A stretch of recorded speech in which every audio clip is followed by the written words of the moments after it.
that ties the hands of our military behind their backs. So the last thing I want to see is an AUMF that makes it much more difficult for our military to respond to keep us safe, because they have the authority to do that right now. As to Syria itself, Bashar Assad and his enablers in Tehran and Moscow have committed another mass atrocity on people in Syria. I think the U.S. has an obligation to lead an international response to hold people accountable for that. I won't get ahead of the president. He is taking a very deliberate and careful response and approach to this. We've discussed this, and I don't want to get ahead of what he's going to plan on doing, only to say that I think it's important for us to help lead the international community to making sure that people are held accountable for these mass atrocities. But if I can follow up for a second here. I guess you are going to. You said he has the existing authority. He does. AUMF, but I guess my question is why not do a new AUMF? Well, I understand the question. My question is this: what is the authority there to do? Because that's the question. He seems to be dithering about what to do, and therefore. I don't think. I think you're wrong to suggest that he's dithering. He is being deliberate, and he is going through all of the options, and he's consulting our allies. That's what you want presidents to do in moments like this. So he's not dithering. With respect to the authorities, the existing AUMF gives him the authority he needs to do what he may or may not do. Rachel. A small group of House Republicans are starting to suggest that it might be better for the majority if you step aside now and let a successor take over in terms of fundraising. Yeah. If that does, are you prepared to do that? Look, I've said all along, my plan is to stay here and run through the tape. You said a small group. I've talked to a lot of members who think it's in all of our best interest for this leadership team to stay in place and to run through the tape. I was encouraged that Steve Scalise this morning said that he thinks, after the election, that Kevin McCarthy ought to be the person to replace me after the elections. I think that's encouraging because what it shows you is that we have an intact leadership team that supports each other, that's all heading in the right direction. With respect to fundraising, look, you all know that I came into this job as a policy guy, not a political guy, not a fundraiser. I have shattered every fundraising record any speaker has ever set. I came into this job with a goal of a speaker to raise $20 million. I doubled it to $40 million. Not only did I hit that goal, I hit it 8 months early. So there is nobody who's come close to being able to raise the kinds of funds I have and still can raise for this majority. So it's obviously in our interest to keeping our majority that every player is on the field fighting for this majority, raising for this majority, and it makes no sense to take the biggest fundraiser off the field. And I think almost all of our members see it that way as well. Yeah, who are you with? I'm with Univision. I'm glad you say that. Oh. With Univision. Nice to meet you. Nice, thank you. Mr.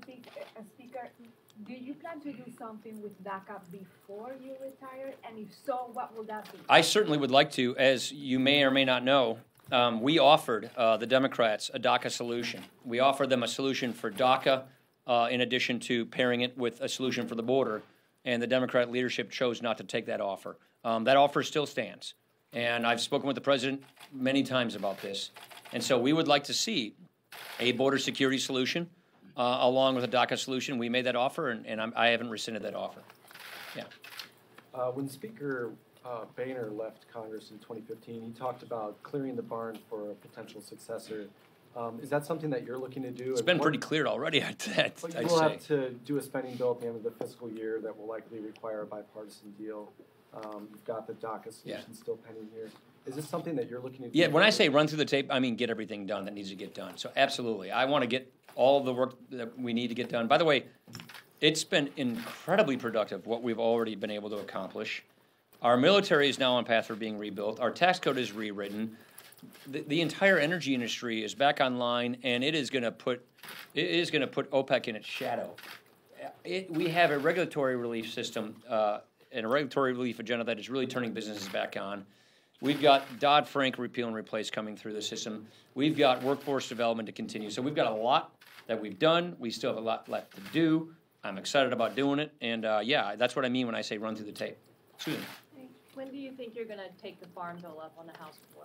I don't know the answer to that question.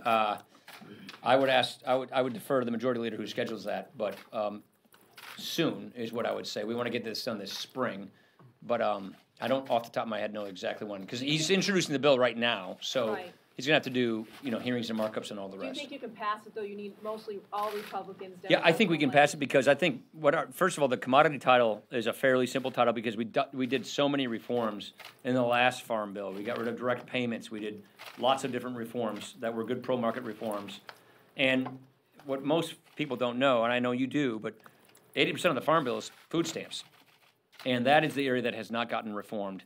And when you have a fast-growing economy like we have right now, when you have wages rising and you have new jobs and careers being offered, this is exactly the time when we need to pull people out of poverty, off of welfare, into the workforce so they can get good careers, so they can get good livelihoods. That is exactly why we are confident that we can get this done and why it's the precise thing we need to do to get people from welfare to work. And the food stamp reforms that Chairman Conaway will be unveiling today will do just that.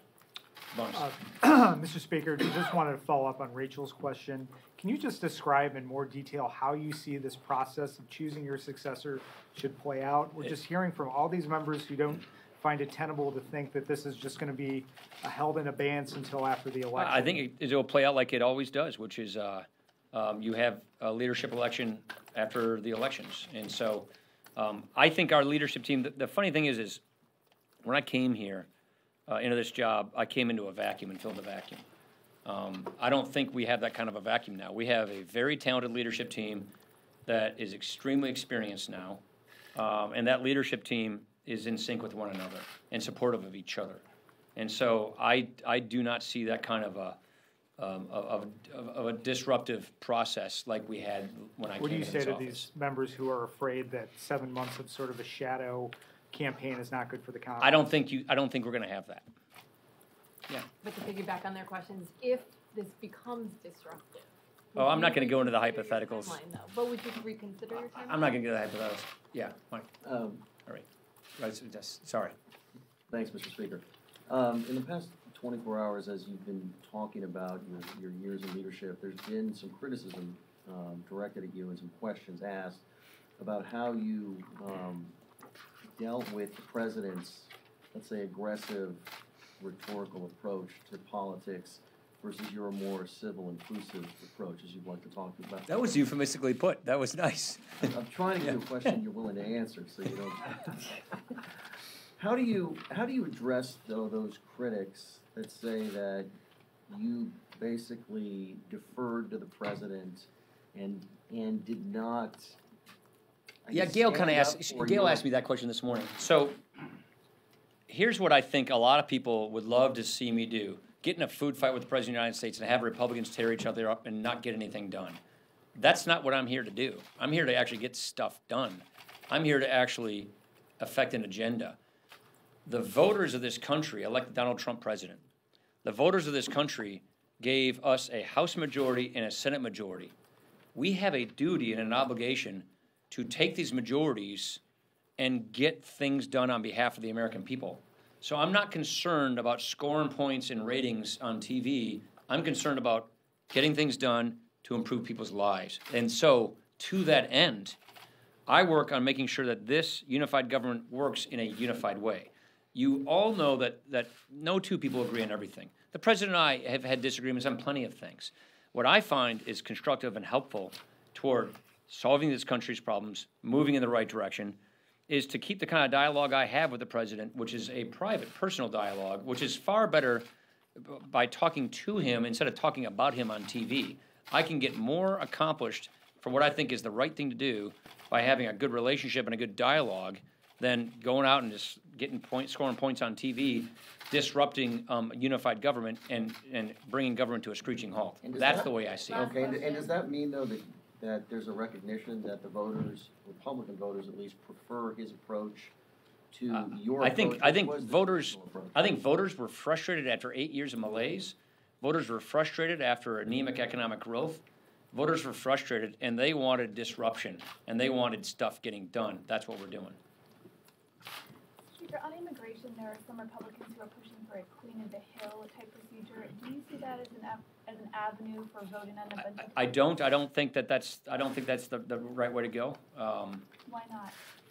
Because I think we want to get legislation done in a way that we have a workable majority. We offered a good faith offer to the Democrats, and I don't want to bring legislation that won't get signed into law. I don't think it makes any sense to bring a bill through or a process through that will produce a bill that will get a presidential veto. I just don't think that that's in anyone's interest. So, Drucker, I think I answered your question. You did, and my follow-up. Yeah, and your follow-up. So, hey, there you have it. So, Christina, I think it's just that simple. I don't want to spend our time bringing something through that I know is going to get vetoed. I would rather bring something through that's a solution that's going to actually make it into law. Thank you, everybody. Appreciate it. Speaker, are you endorsing Kevin McCarthy too? After you retire, you're gonna come out for marijuana like Boehner?